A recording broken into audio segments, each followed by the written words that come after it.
ver cómo se escucha. Esto aquí. Así.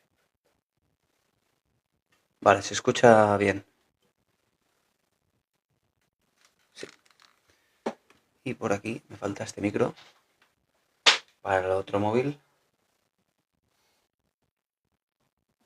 Aquí.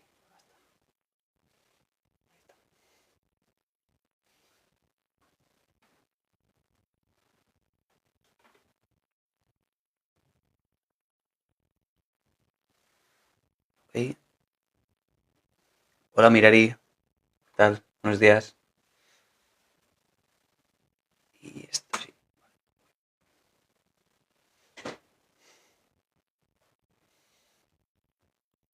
Bueno, como veis, he puesto el teléfono por fin para que así no haga falta pues preguntar. Ahí está. ¿Vale? Lo he puesto aquí debajo de ceropsicología.com.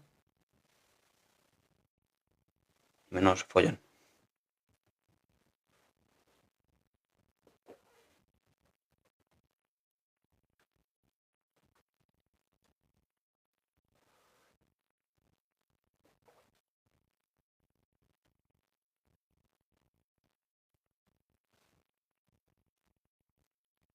Y está quedándose chulo el lugar, el set. Está quedándose muy chulo aquí entre tanto micrófono y tanto color y tanto foco. Me está gustando cómo se está quedando esto.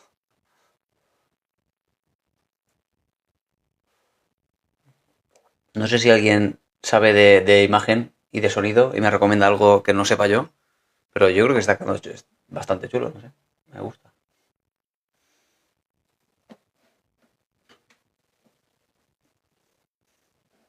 Y mientras suene bien,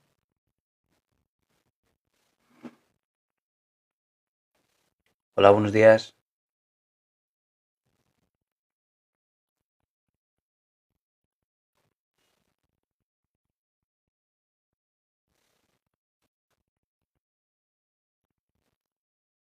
Luego tenemos el otro directo. Espero que se conecte Mamen también y nos cuente un poquito cómo ha vivido esta semana todo lo que ha vivido, porque al final pues es la vida cotidiana, las emociones adversas de la vida cotidiana. A ver si lo solucionamos o no, que es posible que no. En cualquier caso, aquí estaremos por si quiere solucionarlo. Buenos días.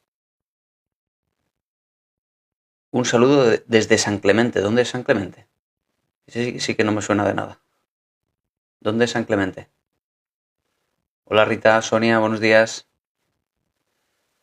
Ostras, ¿dónde es San Clemente?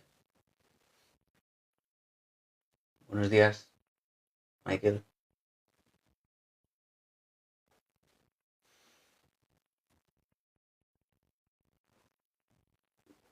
San Clemente es de Cuenca. Desde Tenerife, bienvenida Rosy. Ah, vale, vale, Cuenca. He estado en Cuenca, pero no conocía ese. ¿Es una ciudad grande o una ciudad pequeña? ¿O un pueblo? No lo conocía, ¿eh?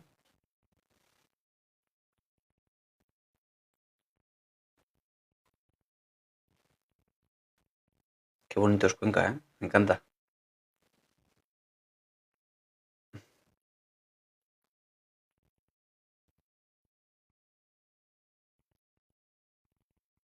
Buenos días. Voy a aprovechar para beber café antes de que empecemos. Vale.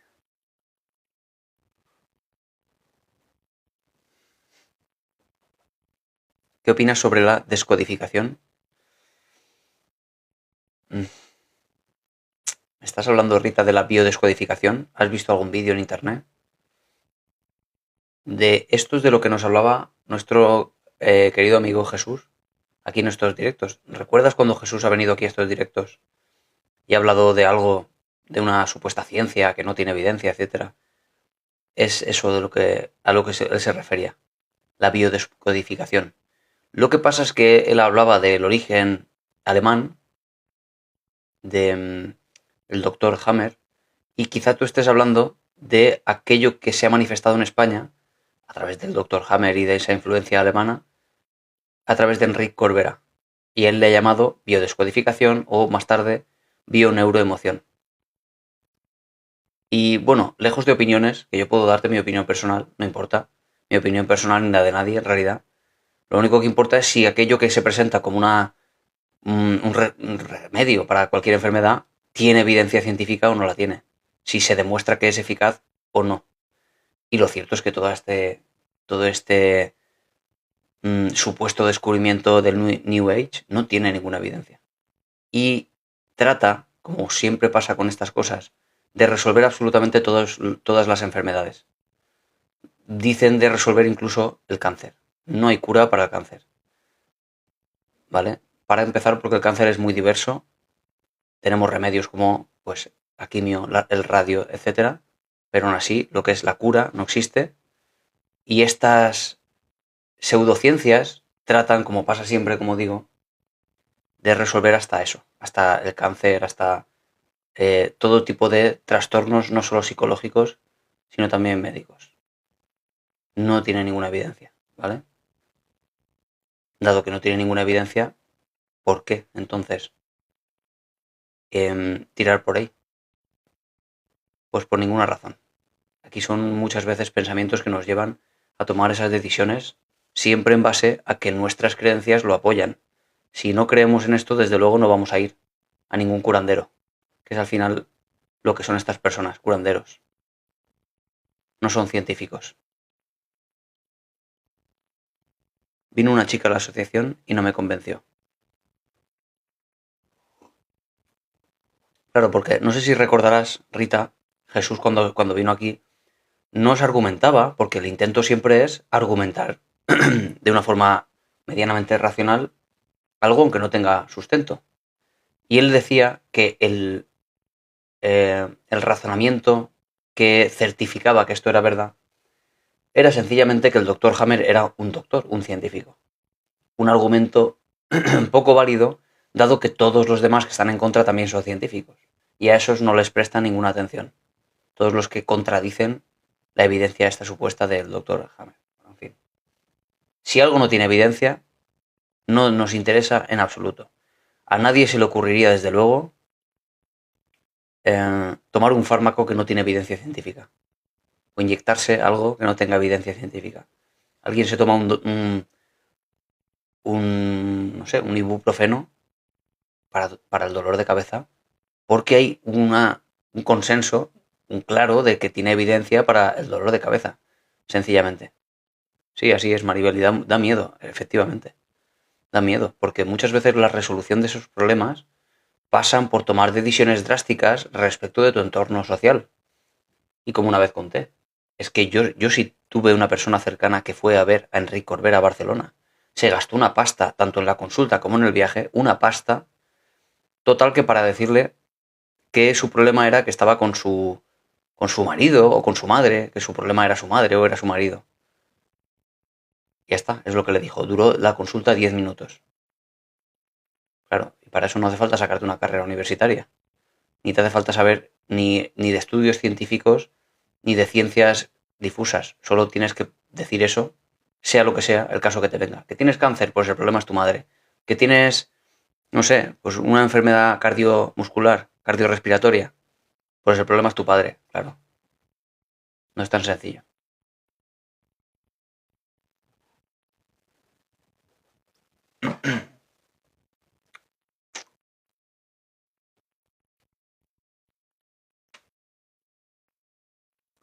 Tuve una pareja y aunque vivo feliz ahora, ¿no?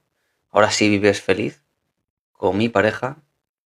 A ver, Sonia, a ver que entienda. ¿Te refieres a que tuviste una pareja que no te gustaba, ahora sí estás con la pareja ideal? A ver que me aclare. No consigo desprenderme de ese sentimiento que sentía por él.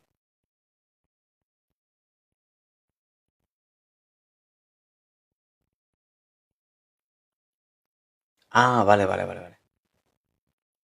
Gracias a ti, Rita, por preguntar. Entonces, tú estás ahora, Sonia, con una persona, una pareja con la que estás bien, pero todavía te acuerdas, de forma melancólica quizá, de la otra, del ex, ¿no? De la otra persona que te hizo sentir bien. pero ¿eras feliz con la otra persona?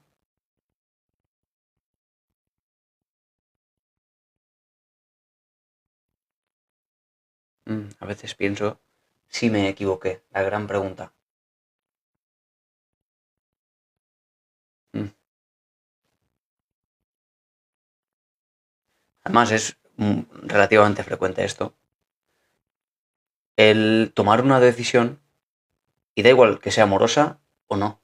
Tú te compras un coche cuando tienes dos para elegir, porque tienes dos, porque has decidido entre este y te compras este. Te vas a pasar la vida entera diciendo, cuando salga, por ejemplo, pues un fallo en el motor, cuando tenga un problema en la bomba de no sé qué, no sé, no entiendo de coches. Cada vez que pase eso, te vas a acordar de por qué no elegiste coche. ¿Sabes cómo se le llama eso, Sonia? Tiene un nombre en psicología. Disonancia cognitiva. Es un efecto psicológico que hace que siempre vayamos a intentar, mmm, o la presión de nuestra mente va a ser siempre intentar no sentirnos en principio mal, tomar como la opción como la que tú decidiste como la buena, pero habrá momentos de debilidad, sobre todo cuando sucedan pues tensiones, pero en principio la idea es que tu cerebro te diga, has elegido bien, has elegido bien. Esa es la presión de que cuando salgan, de que de alguna manera siempre te vas a encontrar con pruebas, sobre todo de forma puntual, que te digan que te equivocaste. Eso te pasaría con esta opción y te pasaría con esta opción también. Solo que, claro, de algún modo vamos poco a poco, mes a mes y año tras año, idealizando lo no elegido. Lo no elegido siempre se idealiza. Es muy sencillo. Tu pareja actual se está enfrentando día a día a la rutina. Eso es inevitable. Estamos en el día a día y tenemos pequeñas discusiones y hay que fregar los platos y hay que hacer la cama y que si el sexo se convierte también en pura rutina, todo se convierte en pura rutina y es el choque constante contra eso. Pero la pareja que no elegiste no se enfrenta a la realidad, no se enfrenta a la rutina, solo está de forma intocada, inmanente en la mente, como de una forma, eso, perfecta, no se, no es tocada, es de alguna manera como cincelada en mármol. Aquí el problema es que estás idealizando a esa persona solo por el hecho de que no va a estar eh, enfrentándose a esa realidad, rompiendo expectativas, machacando un poco con las discusiones diarias, etcétera. Pero no es perfecta esa persona. No lo es. ¿Estás de acuerdo conmigo, Sonia?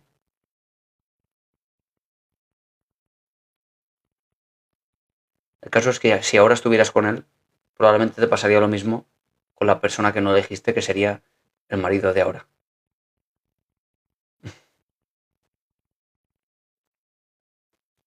Mm. Efectivamente, en esos momentos era perfecta, pero la persona que sería ahora, después de tantos años contigo, da igual, años o meses, ya no sería esa persona. Todo el mundo, cuando conocemos a una persona, lo damos todo, mostramos cierta forma de ser relativamente modificada para gustar al otro, y eso no está mal, es un rol al final que tenemos que seguir, y ahora ya no sería esa persona tan perfecta. Tendría muchas cosas buenas y otras cosas que no te gustaría tanto.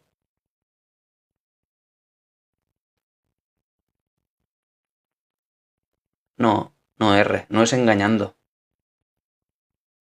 El sentir no se puede controlar. R. Te dice R que es una poca vergüenza tener engañado a tu pareja, estar con él y sentir por otro. ¿Acaso tú puedes controlar tus emociones? Tus sentimientos, digo. No se pueden controlar. Lo que sí puedes controlar, R, no sé cómo te llamas, es tu conducta. La decisión que ha tomado Sonia de estar con su pareja, eso sí está en su mano. Lo que no está en su mano es sentir.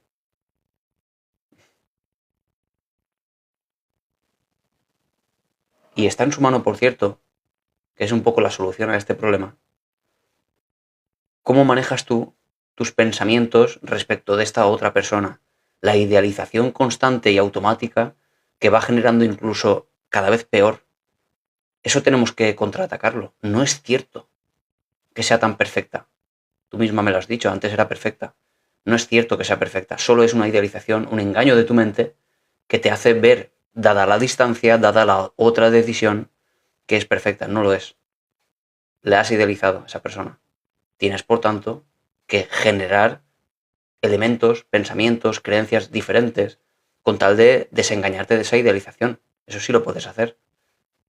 Acordarte de aquellas cosas que también tenía, que no eran tan buenas, etcétera. ¿Vale? Buenos días, Alberto.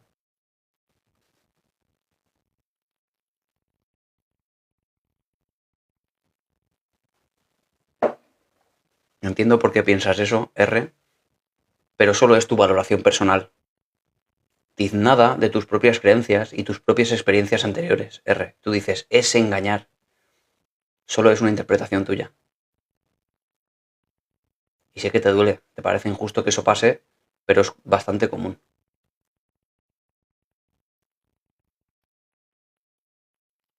Aquí lo que importa es la conducta. Los sentimientos desaparecen con el tiempo si se trabajan.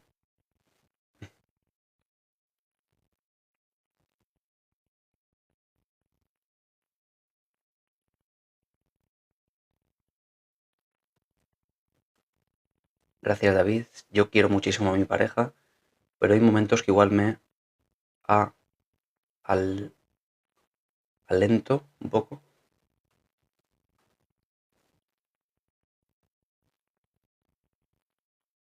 Me siento poco escuchada y él tenía la paciencia para sentarse y hablar. Claro, entiendo. Entiendo, y eso es lo que tenemos que desmitificar. Quizá ahora, después de tanto tiempo, ya no sería esa persona tan paciente y que escucha tanto. Quizá eso solo fue el principio de la relación, como pasa tantas veces. Con el tiempo hubiera ido esto, pues, asentándose en lo que realmente la persona era. Tú solo viste la parte buena que siempre sucede al principio. Y eso no es engañar, es como somos todos al principio. Modificamos un poco nuestra conducta con tal de gustar a la otra persona. Pero luego uno va siendo un poco, pues, porque se va relajando. No es esa persona perfecta que crees que es. Nadie lo es. Pero entiendo que el no elegirlo ha hecho que se idealice en tu mente. ¿Vale?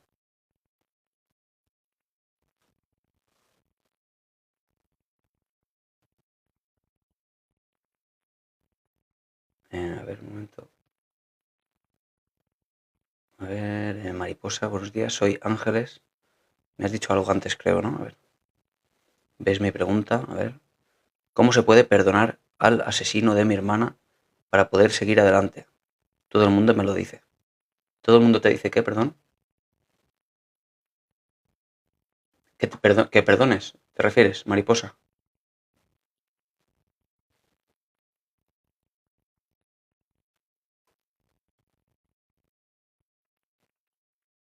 ¿Que tengo que perdonar? No. ¿Te dice todo el mundo que tienes que perdonarlo? Y cuando dices asesino, ¿es una interpretación? ¿Es alguien que en un accidente se llevó por delante a tu hermana? ¿O es que directamente es que fue un asesinato? Con dolo, con alevosía, etcétera. Fue un accidente. Pregunto, ¿eh? No lo sé, ¿eh? No es lo mismo que sea un accidente a que hubiera un asesinato donde hay una intención de quitarle la vida de forma sanguinaria, además, si no sería un homicidio. No es lo mismo. Para que hubiera asesinato es que hubiera dolo, alevosía y, si no me equivoco, ensañamiento y algo más. ¿Fue eso lo que pasó o fue un accidente?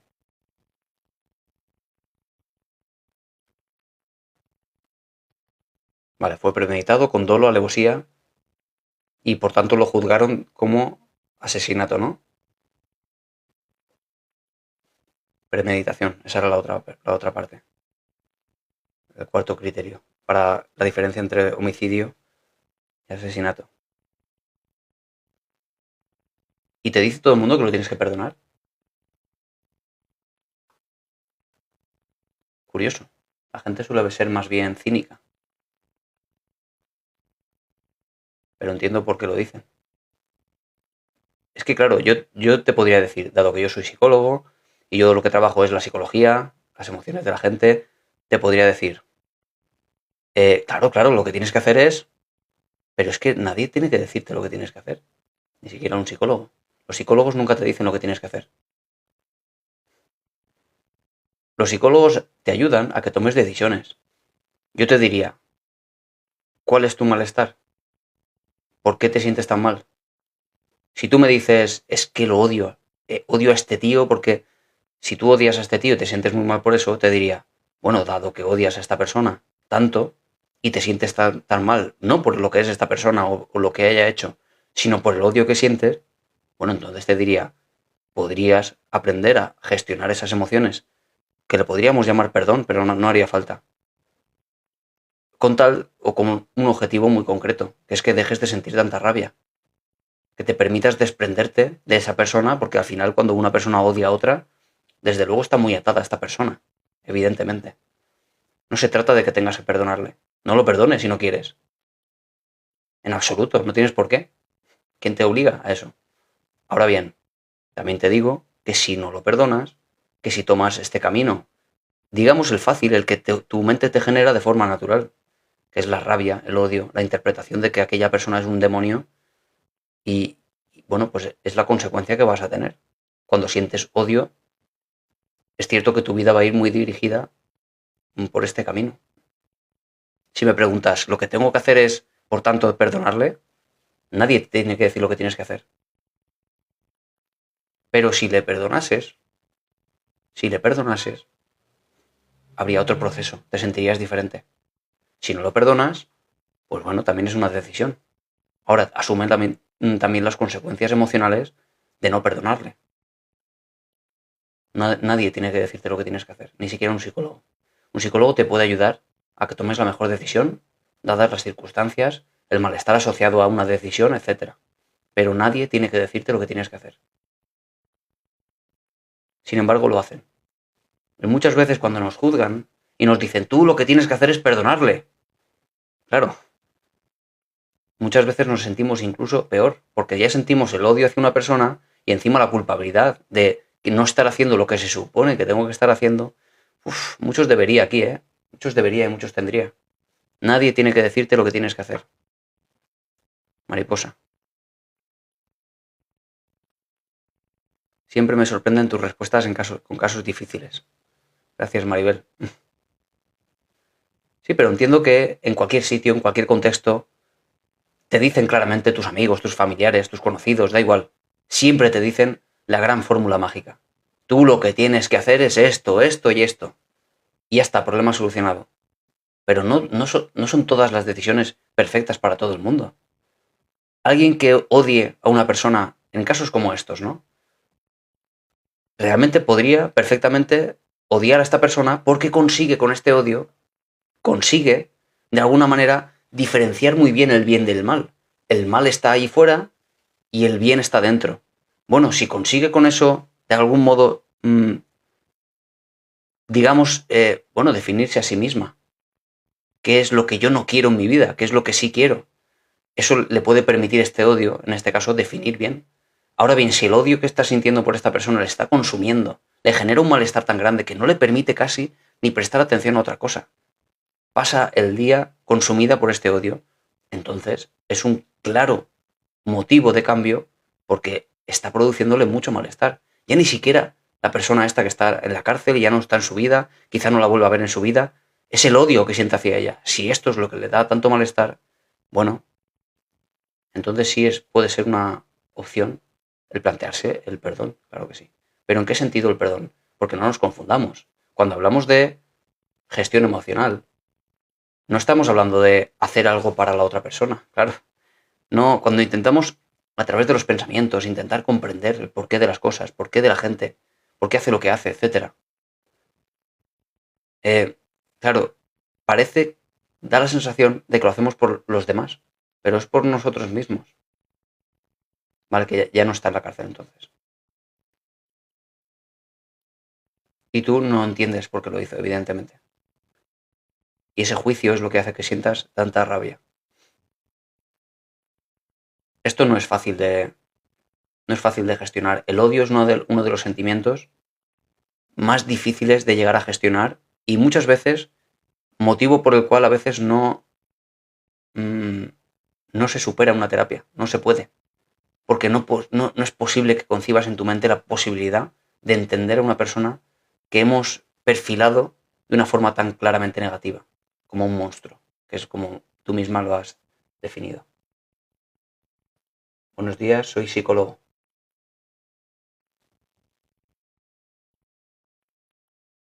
Gracias, Piedad. Evidentemente no lo puedes entender. Y ese es uno de los orígenes de tu odio.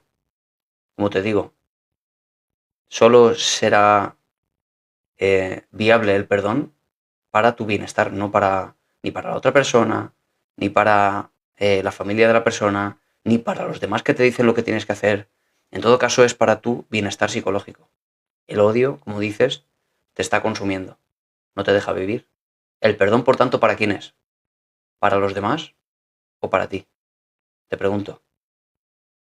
Porque claro, como concibas el perdón para él, o para su imagen, para su idea de sí mismo, te va a dar rabia encima. Vas a decir, encima, y además, encima voy a tener que perdonarle. Claro. Pero el perdón no es para él, es para ti. Es un proceso psicológico en el cual tú vas a empezar a sentirte mejor. Te vas a desprender de esta persona que sin estar te está consumiendo la vida.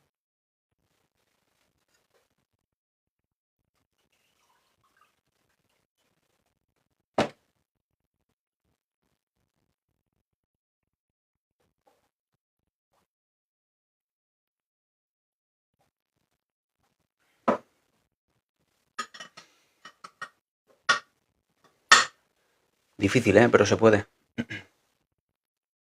Como David, no hay ningún psicólogo. Gracias, Lina.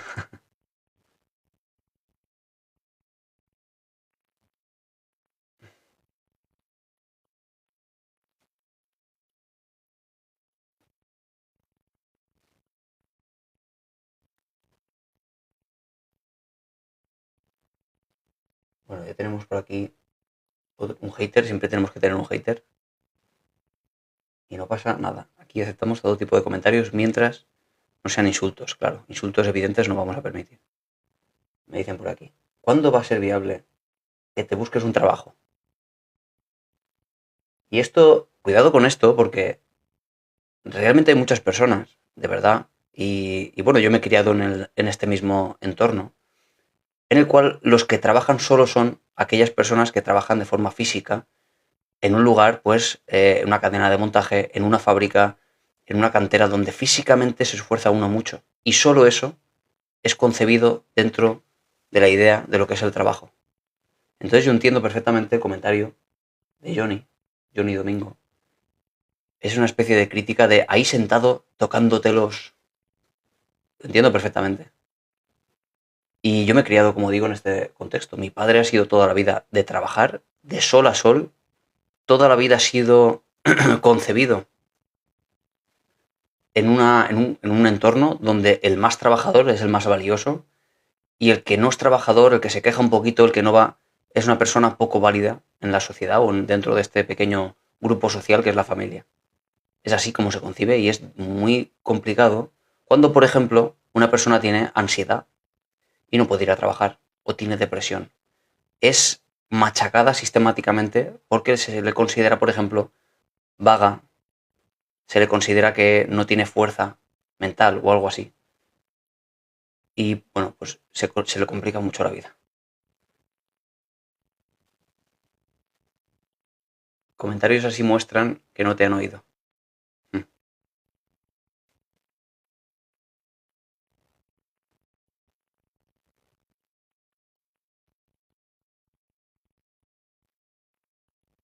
Lo sé y muy bueno, gracias. Yo ya lo hago, me amo, me perdono, doy las gracias y él, todo, todo por mí. Perdonar es lo más sabio, siempre, perdón, siempre gana el que se lo regala.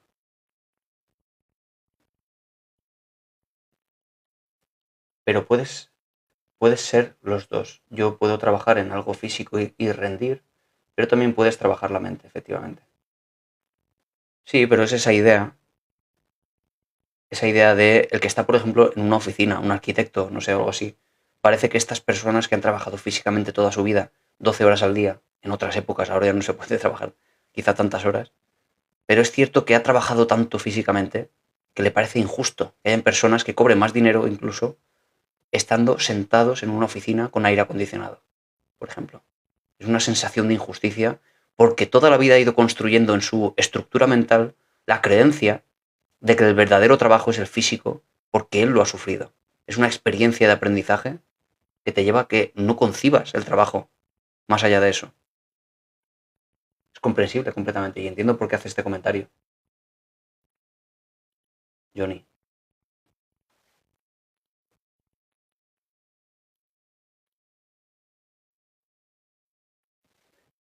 ¡Wow! ¿Cómo puedes gestionar todo esto?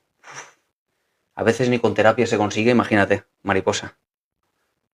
Si te digo cuál es el camino es la gestión emocional de esa rabia, ese sentimiento de odio que ya no es una emoción, es un sentimiento a largo plazo.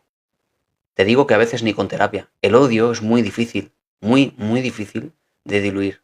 Pero sí te digo que se puede. Ahora, aquí la idea es, tú quieres, porque si no quieres no hay nada que hacer. Nada que hacer. Y hablamos del proceso de cambiar algo y como siempre digo, cuidado con esto. Es que es muy difícil cuando hablamos de odio. Muy difícil. Siempre entra en conflicto un objetivo contra otro, uno automático y otro que tú eliges. Si tú decides eh, esto, perdonar, y no digo perdonar, como decía antes, para el otro, sino gestionar tu rabia, tu odio, ¿vale? Y eso le podemos llamar perdonar. Si tú decides eso como objetivo, no sé si lo decides. ¿Tú tomarías esto como una decisión? Te pregunto, ¿eh? Dentro de las posibilidades. ¿Tomarías como decisión yo quiero gestionar mi odio? Es decir, perdonar.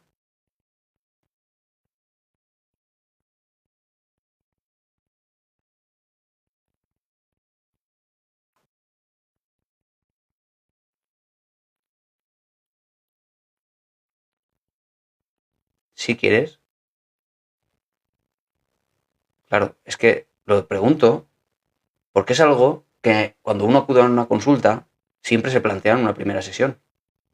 ¿Tú quieres o no quieres? ¿Tú quieres esto o lo que quieres es odiar y no pasa nada? Es tu decisión y tú sigues odiando. Mientras no te cause demasiado malestar, adelante, odia lo que quieras odiar. Nadie te tiene que decir que no odies ni que odies, ¿vale? Ahora bien, si se toma esta decisión, como me estás planteando, que sí quieres aprender a perdonar en el sentido de dejar de odiar a una persona, claro, va a entrar en conflicto con esto que siempre aparece de forma automática, que es el tener la razón. Siempre va a estar en conflicto. Y a veces, como digo, la batalla no se gana. Cuando son otras emociones, cuando son otra intensidad diferente, cuando es rabia lo que uno siente puntual, es más fácil. Pero con el odio es de verdad muy complicado que venza o que haya un equilibrio entre un objetivo y otro. Porque cualquier acercamiento de entendimiento hacia esta persona te va a poner tremendamente a la defensiva, te va a hacer saltar y decir, sí, claro, encima esta persona resulta que... Con lo cual, si esto vence, no hay nada que hacer. Porque, bueno, al final el entendimiento pasa siempre por ceder con el tener la razón. Aquí es o tienes la razón o gestionas tu odio. No hay término medio. Y tienes que elegir. Y es un constante elegir. Un constante decidir elegir esta. ¿Entiendes? Un constante durante toda la vida. Te he contado alguna vez. Seguro que lo he contado por aquí. La historia que, si no recuerdo mal, lo contaba Víctor Frankl en su libro, o si no es en este libro, en otro libro que leí, sobre un judío que fue rescatado en los trenes que iban a Auschwitz. Y él contaba su experiencia personal. Mariposa, te lo digo como ejemplo quizá que te pueda inspirar para este proceso, para que entiendas la necesidad de elegir. Él contaba la experiencia de que durante todo su proceso de, bueno, cuando la invasión judía, él estaba en Polonia, si no me equivoco, él contaba que había visto cómo torturaban a su mujer, cómo a su padre que tenía cáncer, estaba en cama, lo maltrataron hasta matarlo delante suya.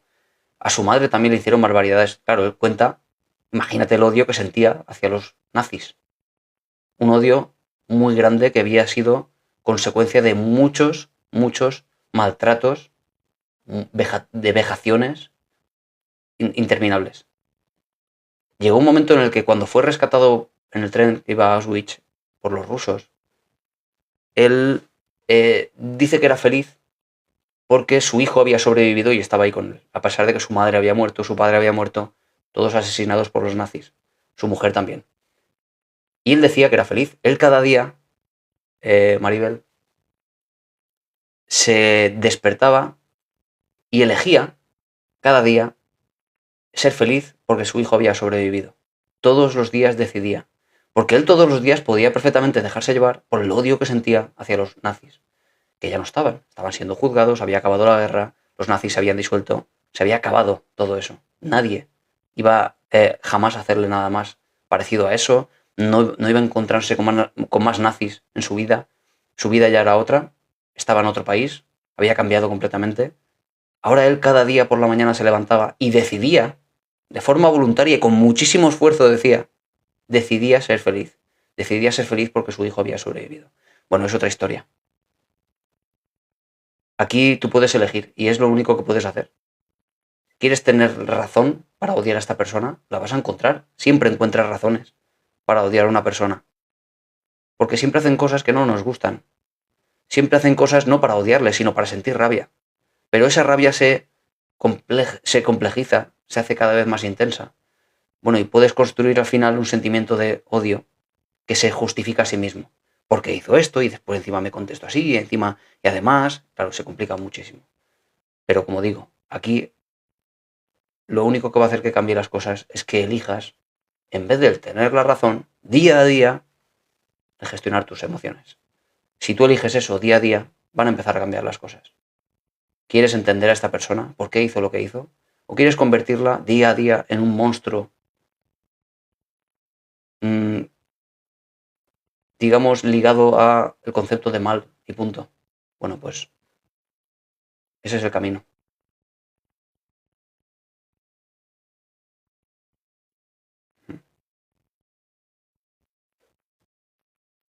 Efectivamente, tienes a toda tu gente.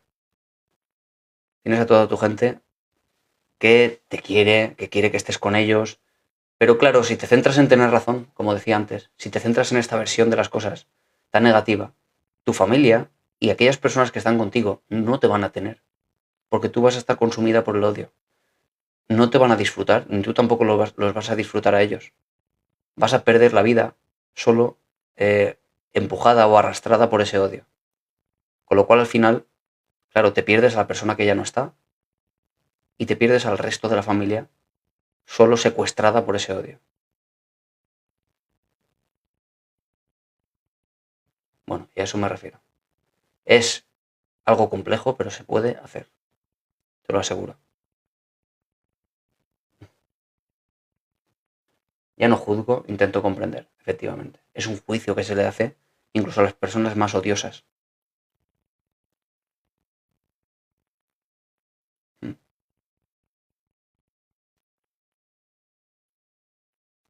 Solo que es más complicado cuando eso, cuando lo tienes cerca y cuando. Así es. A ver qué pongo aquí.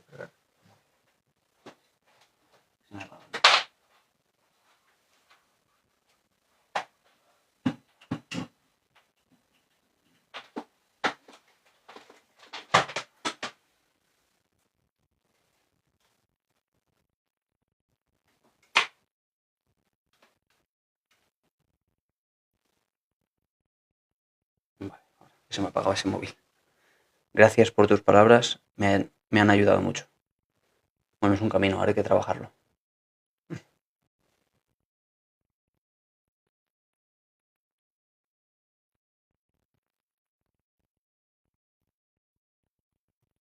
A ver, ¿cómo se consigue que un paciente que no quiere ir al psiquiatra vaya? No se consigue. M. Cielo. No se consigue. Si él no quiere... Antiguamente, ¿sabes qué pasaba?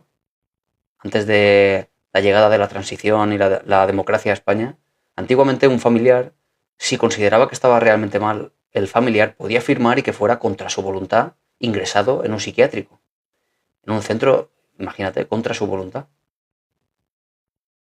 Hoy en día ya no. Tiene que querer la persona ser tratada, si no, no hay nada que hacer, porque no la puedes obligar. Inclusive en los peores casos, donde hay brotes psicóticos, donde hay agresiones a otras personas, agresiones a sí mismo, etc., a uno se le ingresa en una planta de psiquiatría durante un tiempo determinado, habitualmente como mucho 15 días, y luego otra vez vuelves a tu casa. Claro, ya no existe este encerramiento contra tu voluntad. No se puede obligar a un familiar a ir a tratamiento si no quiere.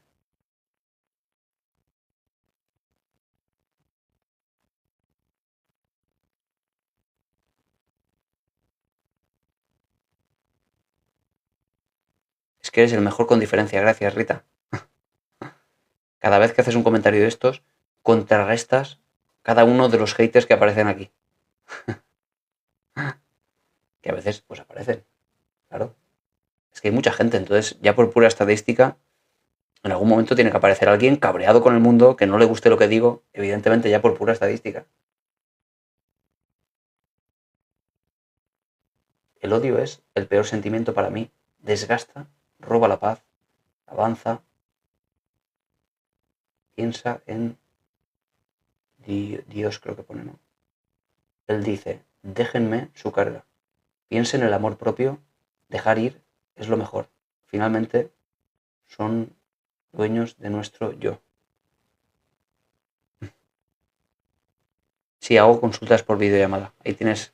He puesto ahora el teléfono, para que. Porque como la gente me pregunta, digo, bueno, aquí tenéis la página web y el teléfono también. Para que no haya dudas. Pero le pueden obligar a tratarse en contra de su voluntad. ¿Hay alguna ley que va? No se puede. No se puede, Ana Cris. En contra de su voluntad no se puede. Ni siquiera una persona con esquizofrenia, por ejemplo. No se puede tratar contra su voluntad. A no ser que, por ejemplo, haya algún problema legal, algún delito, por ejemplo, pero no se puede obligar a eso. El otro día me acordaba de lo que me enseñas. Tuve una situación familiar en la que me sirvió tu ayuda. Gracias. Gracias a ti. Qué bueno, me alegro mucho.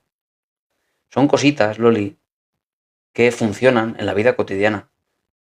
Claro, la idea de todo esto es que uno pueda absorber todo este aprendizaje de la ciencia, de la conducta, de la psicología, y que luego diga, cuando esté en su propio contexto, con su familiar, con su, con su pareja, con quien sea, y de pronto diga, para un momento, me estoy empezando a enfadar, pero me estoy empezando a enfadar, y mi enfado es mío.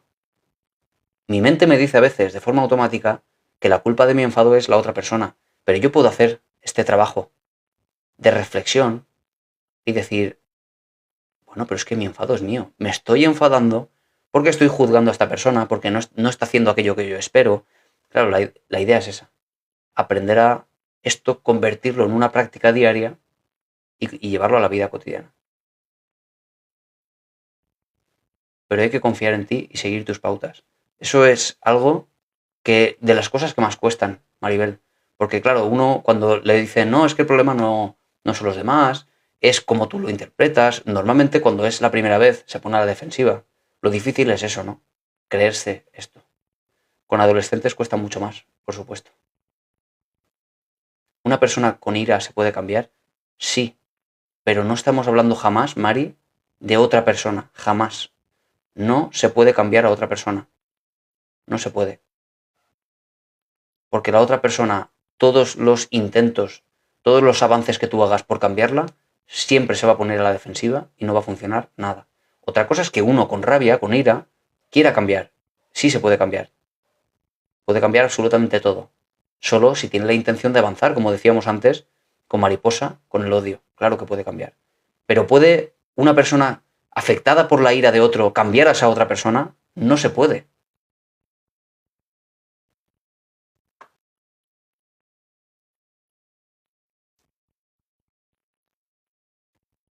Mi suegra es muy complicada, finalmente le puse límites. Claro, y eso es lo único que puedes hacer al final, poner límites a una persona que, bueno, se sobrepasa a veces, que te está afectando su conducta. Es poner límites, no cambiar a una persona, ¿no? Es lo que podemos hacer.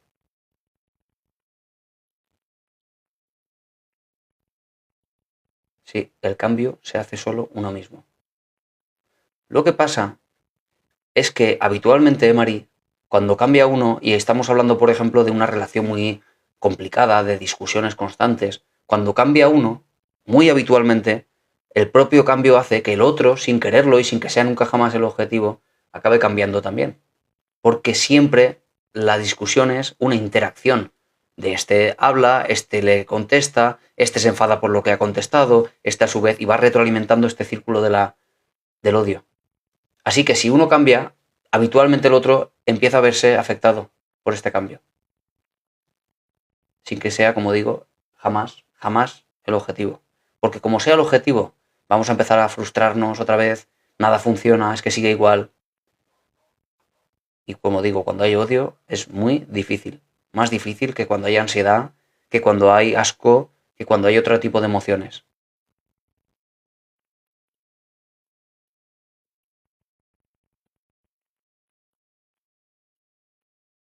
Anda, Lisette, ¿qué haces aquí? ¿Has venido a poner orden? No, pero ha sido ahora, Lisette, es que lo he desconectado. Tenía aquí un micro, bueno, pero lo he desconectado porque se me quedaba el móvil sin batería. Pero sí que tenía un micro bueno conectado. Lo he tenido que apagar. Pero el audio es mejor en el otro sitio. Ah, Evelyn, también estás aquí. Estáis viajando por los diferentes directos. El odio es como un cáncer que te corroe el alma. El perdón te brinda paz, aporta energía y tranquilidad. Efectivamente, Evelyn, es que es una cuestión de quitarle un poco esa sensación de que el perdón lo haces por los demás. Si al final el perdón es para ti, es para sentirte tú mejor y controlar tus emociones de rabia, pues bueno, en ese sentido, desde luego que es terapéutico. Pero no se suele entender así, ¿verdad?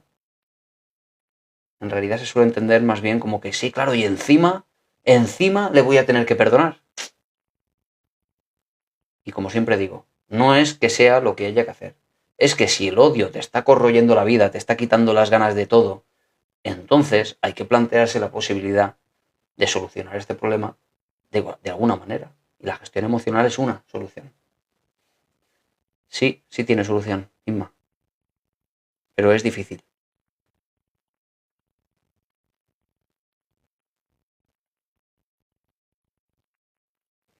A ver, yo creo que en las consultas de salud mental de la seguridad social cada vez hay más gente cuerda. Claro, habría que definir qué es gente cuerda. Bueno, Inma, es que llevamos como 40 minutos hablando de esto. Entonces, ¿sabes lo que podemos hacer? Que de todos modos yo los directos siempre los subo a YouTube enteros. Así que luego si te pasas por mi canal de YouTube, David Zorel, @David Zorel igual que aquí, te lo puedes ver entero y quizá con eso lo entiendas cuál es la postura psicológica para el odio, ¿vale? Que nos hemos tirado un buen rato hablando de esto. No, perdonar no es olvidar. Perdonar es, Maribel, atenta, cambiar el chip de criticar y juzgar, de tú lo has hecho mal, tú mal, mal, mal, mal, mal, cambiar por entender. Entender por qué esa persona hizo lo que hizo. Eso es perdonar. ¿Qué te parece esa postura?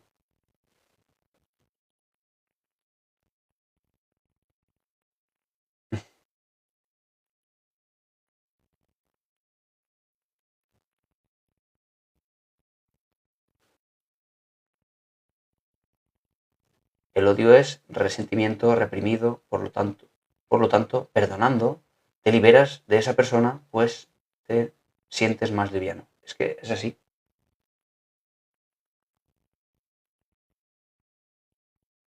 Eso le pasa a mi hermana, dice Lisette, tiene mucho odio en su corazón. Aunque diga que ya ha perdonado, yo pienso que vive atormentada. Claro, si sigue igual, por mucho que se diga al final, porque las palabras son palabras. Y uno puede decir, no, no, yo no siento odio, pero tú ves conductualmente cómo día a día hace cosas, comentarios, gestos de la cara, tú ves claramente que hay odio detrás. Pero las palabras son palabras. Alguien puede decir que no, que no, que no, pero se ve claramente que sí. Y efectivamente el odio te hace que, hombre, pues vivas atormentado. Si es odio, no puedes vivir en paz. Si es rabia puntual, es decir, alguien dice algo que te causa rabia y al cabo de unos minutos, es decir, la persona ya no está, se desaparece, se va a su casa, y tú lo gestionas y dices, bueno, ya está, se ha ido, ya no está delante, y tú sigues con tu día a día, con tu vida cotidiana, no hay ningún problema, eso no es odio. El odio es que no te permite que a pesar de que la persona ya está en su casa, de que ya no la tienes delante, te pasas el día entero diciendo, pero ¿cómo se atreve esta tía a decirme así y es delante de la gente y no sé qué, y bla, bla, bla, bla, bla, bla, bla, bla, bla? Todo el rato justificando el porqué de por qué hace lo que hace de una forma de la forma más odiosa, de la forma menos comprensible, criticando cada una de las cosas que hace. Es decir, no te deja vivir. Si es odio, no te deja vivir. Si es rabia, como digo, ningún problema.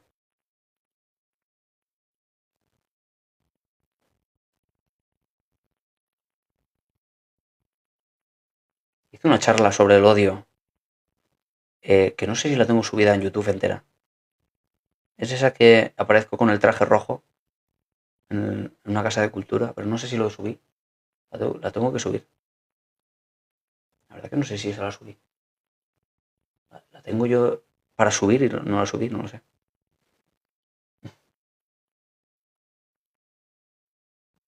Es algo que nos pasó como familia, pero yo sí perdoné porque necesito vivir en paz para ser feliz.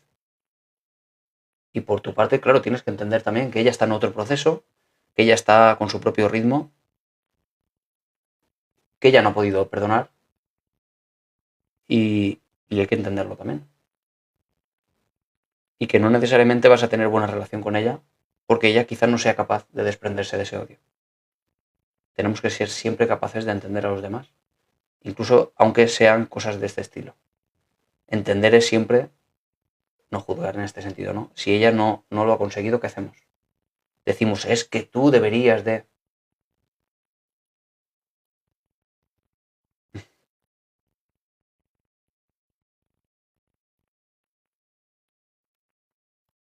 Ah, me cuentas en el otro directo, Lisette. Eso. Tengo curiosidad. Perdona, reseteo. Ser perdonado es, a pesar de su acuerdo, en desacuerdo, conflicto interno.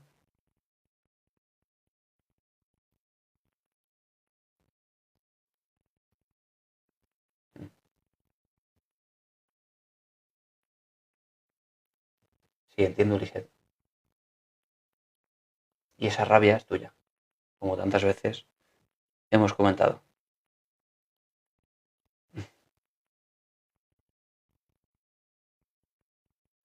Cuando ese odio se convierte en un ataque psicológico, ¿qué es un ataque psicológico? Loli, agresividad, ¿te refieres? Que te da tanta rabia que llegas a gritar o algo así, ¿te refieres?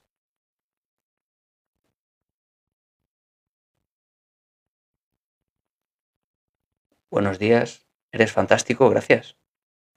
Tengo un problema y es que estoy hipervigilante y todo me da miedo.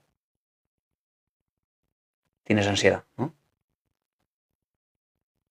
Todo te da ansiedad, más bien, ¿no?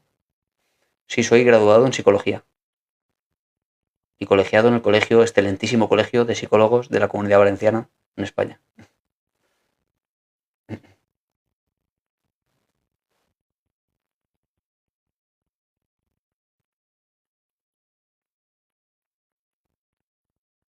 Sí, cuando alguien tiene tanto odio que ataca psicológicamente.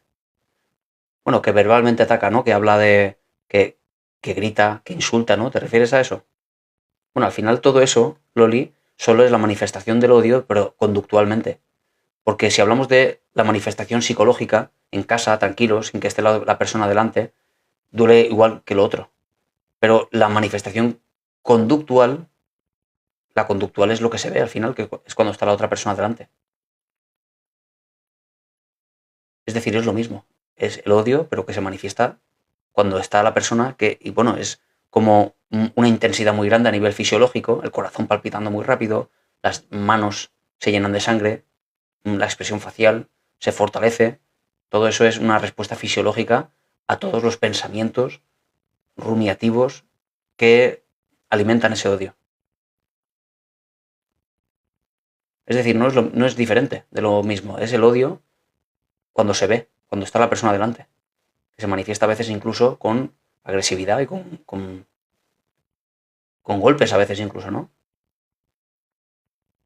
No. Las carreras universitarias, Helena de Troya, en Europa, todas se estandarizaron a 4 años. Las carreras son de 4 años todas. Antiguamente la licenciatura era de 3 años, pero eso ya no existe en Europa.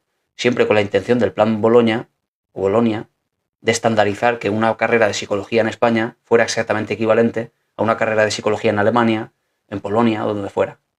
Así que todas las carreras universitarias, todas, son de 4 años. Y el grado de psicología también, 4 años.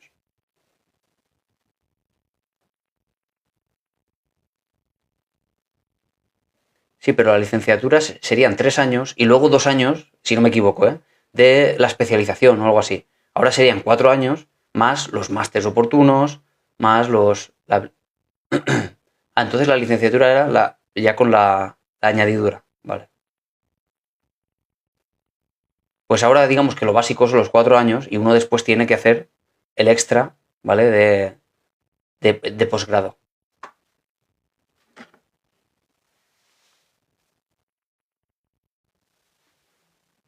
El caso es que ahora todas las carreras tienen 4 años, todas.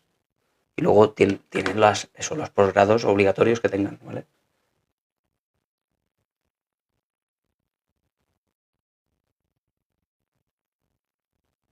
¿Por qué los psicólogos tratan de enfermo mental a una persona diferente, con ideas positivas para la sociedad? Claro, yo tengo que, Elena, cuando tú me haces una pregunta, o cualquier persona que me hace una pregunta, me dice, ¿por qué el mar es lila? Yo lo primero tengo que cuestionarme si la pregunta es cierta o no. El mar no es lila. Con lo cual, si me preguntas si el mar es lila, te diré, bueno, es que creo que hay un error en la pregunta. Claro, tú me preguntas ahora, ¿por qué los psicólogos tratan de enfermos mentales a personas con ideas diferentes, incluso positivas? No es así. Tengo que cuestionar la pregunta. Gracias por esas gafas súper chulas. En todo caso, ¿qué está pasando? ¿Qué te ha pasado en tu vida cercana, quizá, en tu experiencia de vida con los psicólogos, para que tengas esta creencia? Los psicólogos no tratan de enfermos mentales a personas que piensen diferentes. Tratarán en todo caso de trastornos mentales a las personas que tengan trastornos psicológicos, es decir, que entren en una serie de categorías donde seguramente va a ir siempre asociado el malestar clínicamente significativo o el deterioro social o laboral, no que una persona piense en positivo o diferente. Eso no se recoge en ningún manual de criterios diagnósticos. ¿Entiendes? Más bien es qué creencias has desarrollado tú de qué es lo que creen los psicólogos o lo que hacen los psicólogos. Que eso no tiene por qué corresponderse con la realidad. ¿Vale? ¿No? Y sé que tú lo crees, no digo que estés mintiendo. No hace falta que tú mientas. Hace falta que te creas algo que en realidad no es. Y es lo que está pasando. Los psicólogos diagnostican de un trastorno mental solo si se cumplen con una serie de criterios. Si la persona no tiene malestar ninguno, es decir, piensa en positivo de las cosas, no puede entrar en ninguna categoría, por lo tanto no es posible que sea categorizado jamás sin el malestar clínicamente significativo de ningún trastorno.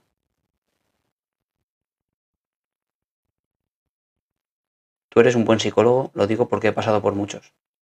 Sí, porque luego pues puede estar la mala praxis, la falta de adaptación del contenido psicológico a la terapia concreta con la persona, con sus peculiaridades. Eso a veces es difícil y lo puedo entender. Igual que habrá médicos buenos, médicos que no sean tan buenos.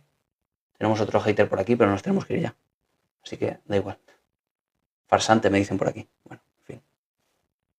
Bueno, chicos y chicas, me despido ya. Vamos ahora a pasar al otro directo para superfans.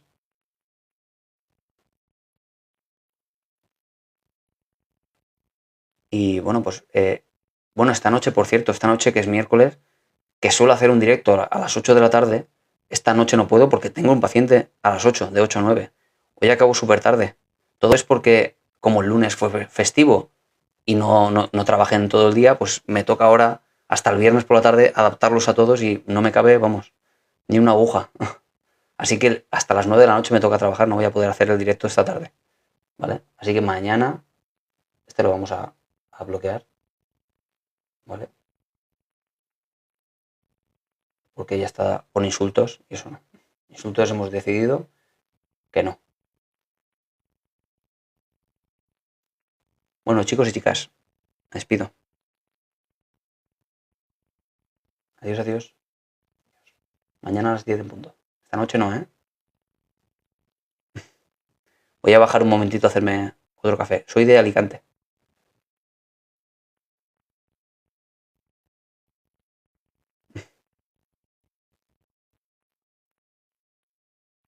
¿Ves? No te conocen. Meter a todos los psicólogos en el mismo saco, que meter a todos los españoles en el mismo saco, claro. Aquí la idea es que todos los psicólogos utilicen el mismo corpus científico para aplicarlo a la terapia psicológica. Lo difícil a veces es adaptarlo.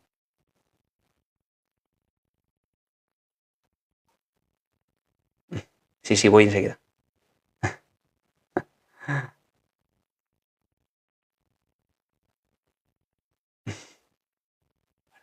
Adiós. Es que hay muchas preguntas. Mañana seguimos, ¿vale? Lo que no haya respondido, os veréis mañana a las 10 de la mañana y seguimos, ¿vale? Adiós. Hay miles aquí de preguntas, si es posible.